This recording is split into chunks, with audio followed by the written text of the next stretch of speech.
Hai guys, selamat berjumpa kembali di channel novel populer viral yang keren ini. Sebelum mengikuti kelanjutan kisah Dev atau Chen-Ping yang semakin seru dan mendebarkan ini, mohon bantuan kalian untuk subscribe, like, komen dan share video-video yang ada di channel ini ya. Perlu diketahui bahwa novel Perintah Kaisar Naga ini adalah termasuk kategori novel ongoing. Jadi waktu update dan jumlah bab setiap hari menyesuaikan dengan update dari autornya.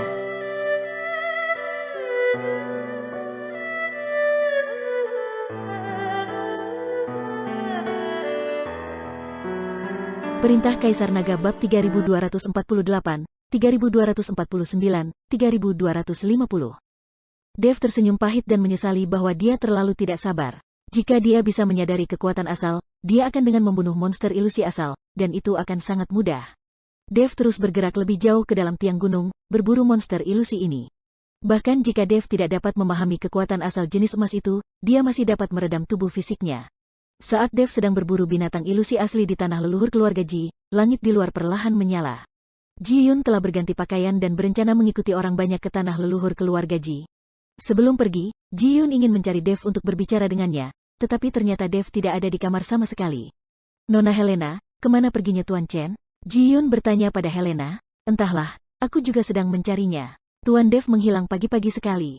Ada sedikit kecemasan di wajah Helena.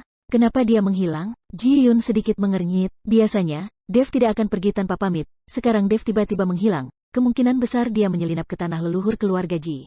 Bagaimanapun, Dev juga ingin memasuki tanah leluhur keluarga Ji. Di dalamnya banyak sekali sumber daya yang sangat menarik bagi Dev. Memikirkan hal ini, dia harus berkata kepada Helena, Nona Helena, jangan cemas dulu. Tuan Chen mungkin memiliki urusan yang sangat penting, dia akan kembali setelah menyelesaikan pekerjaannya. Aku akan bergabung dengan keluarga Ji lainnya, kamu tetap di sini dan jangan pergi kemana-mana. Setelah Ji Yun menghibur Helena, dia bergegas ke aula utama keluarga Ji. Saat ini, aula utama keluarga Ji sudah penuh dengan orang, dan ada puluhan murid muda keluarga Ji berdiri di samping, semuanya bersiap memasuki tanah leluhur keluarga Ji. Ji Cheng telah menunggu di luar pintu. Ketika dia melihat Ji Yun datang, Ji Cheng secara pribadi membawa Ji Yun masuk dan membiarkannya berdiri dalam antrian. Tidak ada yang meragukan identitas Ji Yun. Setelah menenangkan Ji Yun, Ji Cheng berdiri di luar pintu lagi, dengan ekspresi cemas di wajahnya. Segera, Ji Meiling bergegas dan menggelengkan kepalanya ke arah Ji Cheng. Kemana perginya kakak perempuan tertua? Dia berani absen di hari penting hari ini. Apa menurutnya ada orang yang bisa masuk ke tanah leluhur? Ji Cheng berkata dengan cemas. Kakak perempuan tertua pergi tadi malam dan tidak kembali sepanjang malam, Ji Meiling berkata dengan lembut. Ketika Ji Cheng mendengar ini, dia langsung menjadi marah. Dia tidak kembali sepanjang malam, kenapa kamu tidak memberitahuku sebelumnya? Di mana aku bisa menemukannya sekarang? Ji Cheng mengerutkan kening dan wajahnya pucat karena marah. Adiknya terlalu nakal. Melihat Ji Cheng marah, Ji Meiling sangat ketakutan hingga tidak berani berbicara. Oke, masuklah, aku akan pergi dan memberitahu ayahku. Ji Cheng meminta Ji Meiling untuk berdiri di tim, lalu berjalan cepat menuju Ji Lianjun yang duduk di kursi utama. Ji Cheng membungkuk dan membisikkan beberapa kata di telinga Ji Lianjun, dan wajah Ji Lianjun langsung berubah dingin. Gadis ini sudah keterlaluan. Jika aku melihatnya, aku akan menanganinya sesuai dengan hukum keluarga. Ji Lianjun berkata dengan marah. Tuan, waktunya sudah hampir tiba. Apakah sudah waktunya untuk pergi? Seorang tetua melihat waktu dan berkata kepada Ji Lianjun. Ji Lianjun mengangguk, memandang Ji Lianying yang tidak jauh dari situ dan bertanya, kakak kedua, waktunya sudah tiba, menurutku kita harus berangkat. Saudaraku, tunggu sebentar, aku ingin mengurus sesuatu sebelum memasuki tanah leluhur. Kata Ji Lianying. Apa yang kamu hadapi? Ji Lianjun bertanya dengan bingung. Kamu akan tahu sebentar lagi. Ji Lianying tersenyum ringan dan membiarkannya lolos. Setelah beberapa saat, terlihat sekelompok orang jangkung berjalan ke aula keluarga Ji. Melihat ukuran orang-orang ini, Ji Lianjun langsung mengenali mereka. Mereka adalah orang-orang dari Istana Juman. Orang tua pertama di antara mereka adalah Qin Hetian, penguasa Istana Juman. Ayah, mengapa orang-orang dari Istana Juman ada di sini? Ji Cheng bertanya dengan kebingungan di wajahnya saat melihat ini. Tidak perlu bertanya, pasti paman keduamu yang mendatangkan mereka ke sini. Kalau tidak, bagaimana mereka bisa masuk ke sini dengan mudah? Ji Lianjun berkata dengan dingin. Paman kedua tiba-tiba memanggil orang-orang dari Istana Juman saat ini. Apakah dia berencana mengambil tindakan? Haruskah aku mencari bantuan? Ji Cheng mengira Ji Lianying tiba-tiba memanggil orang-orang dari Istana Juman dan ingin mengambil tindakan. Jangan bergerak dulu, paman keduamu tidak akan cukup bodoh untuk mengambil tindakan hari ini. Ji Lianjun tahu bahwa Ji Lianying tidak bodoh dan tidak akan mengambil tindakan dalam kondisi seperti ini. belum lagi apakah Ji Lianjun setuju atau tidak, cabang keluarga Ji yang lain pasti juga tidak setuju. Sulit untuk menunggu sampai tanah leluhur keluarga Ji dibuka, kemungkinan besar keturunan dari garis cabang ini akan tumbuh pesat kekuatannya karena tanah leluhur ini. Mereka tidak boleh menyia-nyiakan kesempatan ini dan membiarkan Ji Lianying mengambil tindakan saat ini. Tuan Istana Qin, melihat Qin Hetian, Ji Lianying bergegas menyambutnya. Tuan Ji Qin Hetian mengangkat tangannya. Di belakang Qin Hetian adalah Qin Jingyun. Wajah Qin Jingyun penuh ketidakpuasan saat ini. Ketika Ji Meiling di tim melihat Qin Jingyun, dia tidak bisa tidak melihat kemarahan di matanya. Mengingat dia pernah dipermalukan oleh Qin Jingyun, Ji Meiling ingin menghajar orang ini sampai mati. Tuan Istana Qin, saya ingin tahu apa yang terjadi dengan kunjungan mendadak Anda ke keluarga Ji saya? Ji Lianjun duduk di kursinya dan tidak bangun. Ji Lianjun tidak akan terlalu sopan kepada Qin Hetian, lagi pula dia sudah tahu bahwa Ji Lianying berkolusi dengan Istana Juman, jadi Ji Lianjun tidak perlu bersikap sopan. Ketika Qin Hetian melihat sikap Ji Lianjun, dia mengerutkan kening dan merasa tidak puas, tetapi dia masih menahan amarahnya dan berkata, Tuan Ji, saya di sini untuk mencari keadilan. Kata-kata Qin Hetian membuat Ji Lianjun bingung, dan dia bertanya dengan kebingungan di wajahnya, keadilan? Keadilan macam apa? Orang-orang di rumah Anda memukuli anak saya dan mematahkan lengannya. Apakah menurut Anda saya tidak boleh mencari keadilan? Kami di Istana Juman telah mengikuti keluarga Ji Anda tanpa keluhan apapun, dan karena susunan teleportasi selama bertahun-tahun, kedua keluarga kita telah mengembangkan persahabatan. Tapi anakku disakiti oleh keluarga Jimu saat dia berbelanja di kota Huanglan, itu keterlaluan. Qin Hetian bertanya dengan marah. Oh, apakah ada hal seperti itu?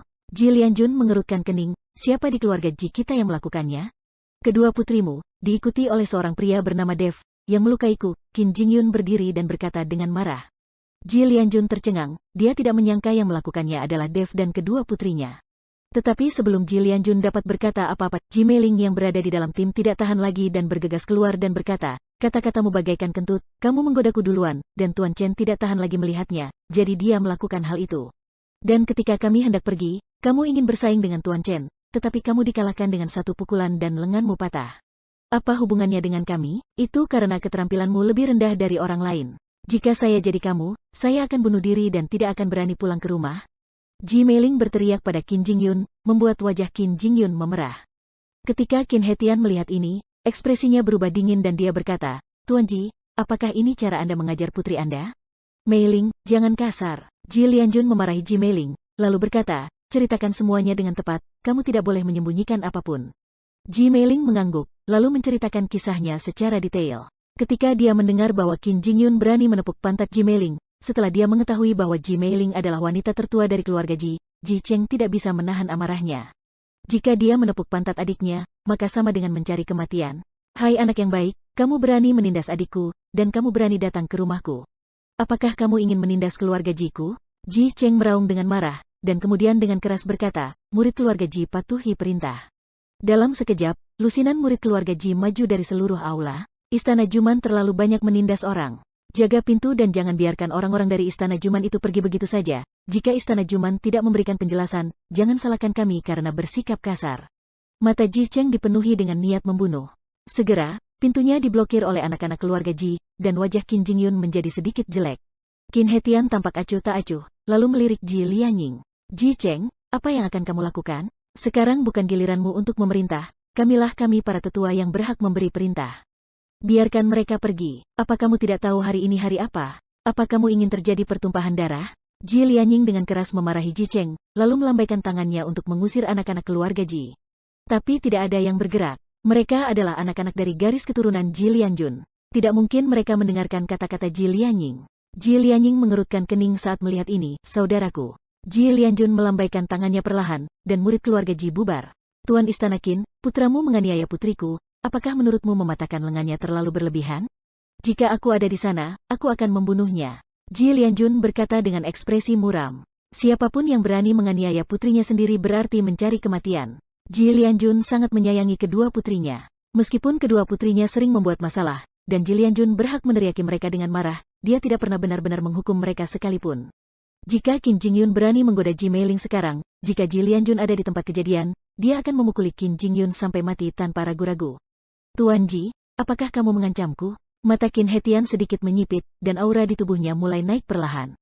Ji Lianying di samping melihat ini dan buru-buru berkata, saudaraku, sebaiknya kamu jangan percaya begitu saja pada kata-kata Meiling. Mengapa kamu tidak menemukan Dev dulu dan bertanya padanya, apakah benar Dev yang mematahkan lengan Tuan Qin, dan selanjutnya biarkan dia meminta maaf saja. Dia bukan dari keluarga Ji kita, jadi bagaimana jika dia diserahkan kepada Tuan Istana Qin saja? Kita tidak bisa menunda peristiwa penting keluarga Ji kita karena dia. Kata-kata Ji Lianying segera mendapat persetujuan dari anggota keluarga Ji lainnya. Tak satu pun dari mereka ingin menimbulkan pertengkaran di hari seperti hari ini.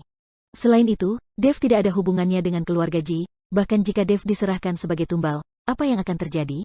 Tuan, menurutku apa yang dikatakan saudara keduaku benar, panggil saja Dev. Ya, panggil Dev ke sini dan bawa dia pergi ke Istana Juman. Jangan ganggu urusan penting kita. Masalah ini semua karena tindakan Dev. Jangan ganggu kami. Semua orang berdiri satu demi satu dan meminta untuk memanggil Dev. Ketika Ji Lianjun melihat ini, ekspresinya sangat jelek, dia tahu kekuatan dan bakat Dev. Selain itu, lelaki tua mereka dirawat oleh Dev, dan Dev melakukannya demi putrinya sendiri. Jika Dev diserahkan, Ji Lianjun tidak bisa melakukannya. Tetapi jika Dev tidak dipanggil, jelas seluruh keluarga Ji tidak akan setuju. Saat ini, jika Ji Lianying dibiarkan unggul dan cabang lain dari keluarga Ji juga mendukung Ji Lianying, pertempuran selanjutnya akan sengit. Setelah ragu-ragu, Ji Lianjun masih berkata kepada Ji Cheng, pergi dan undang Tuan Chen. Ayah, Ji Cheng tidak ingin memanggil Dev. Jika Dev benar-benar datang, Istana Juman pasti akan membawa pergi Dev. Meskipun Istana Juman tidak berani melakukan apapun terhadap keluarga Ji mereka, namun Dev bukanlah anggota keluarga Ji, Istana Juman tidak akan takut. Teruskan, Ji Lianjun melambaikan tangannya. Ji Cheng tidak punya pilihan selain memanggil Dev.